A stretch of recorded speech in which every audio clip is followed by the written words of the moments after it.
Hey, salut! Je suis ravie de vous retrouver pour cette série de podcasts d'Émi lit pour vous. Je me présente, je m'appelle Émilie et depuis toute petite, je suis une passionnée de lecture. J'aime avoir des livres dans mon environnement et depuis que j'ai des enfants, je leur partage ma passion.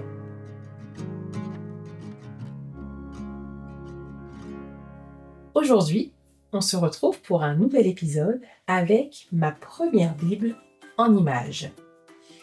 C'est aux éditions Ma première Bible en images.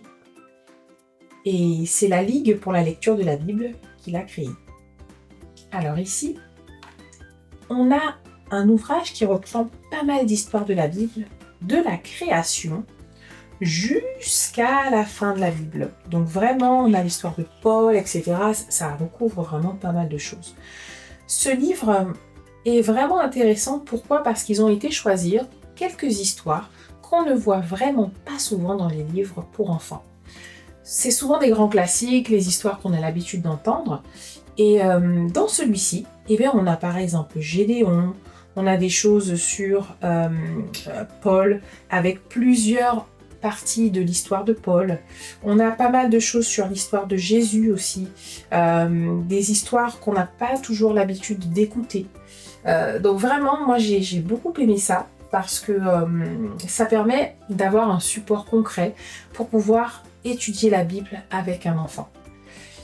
Il y a beaucoup d'images, elles sont très colorées, et puis le texte à chaque fois n'est pas très long, donc sur chaque page on a une image et ensuite vous avez le texte qui concerne l'histoire. Donc après on est toujours libre d'approfondir si on a envie, mais je trouve que ça reste quand même suffisant. On peut commencer à raconter cette Bible à partir de 4 ans et puis on peut la voir jusqu'à 6, 7 ans, 8 ans même, c'est pas mal, vu les histoires, c'est bien. Et puis si votre enfant a envie d'approfondir, on peut toujours aller plus loin et raconter d'autres choses. Les petits bémols, c'est qu'on n'a pas les références bibliques. Alors du coup, si on est avec quelqu'un qui ne connaît pas la Bible et qui ne sait pas où aller chercher, faut quand même aller creuser par soi-même. C'est possible, ça se fait, voilà, c'est vraiment juste un petit bémol. Autre chose, les dessins. Moi, je suis pas trop fan des illustrations. Alors, elles parlent, on comprend le propos, etc. Mais du coup, voilà. Les dessins, ça n'a pas été mon gros coup de cœur. Je trouve que les personnages sont un petit peu rapetissés. Voilà. Quand vous voyez celui-ci, quand on regarde Jonas, on se demande est-ce qu'il n'a pas un souci. Enfin voilà, c'est moi, on va pas... Les enfants ne doivent sûrement pas voir la même chose que moi. Donc ça passe quand même. À part ça, franchement, cette Bible, je l'ai trouvée intéressante. Elle fait le boulot qu'on lui demande, c'est-à-dire édifier les enfants spirituellement. Donc vous pouvez très bien l'essayer si vous n'en avez pas encore. Ou si vous avez des Bibles un peu trop simplifiées, vous pouvez basculer sur celle-ci pour avoir beaucoup plus d'histoires à raconter. Je m'arrête là pour aujourd'hui.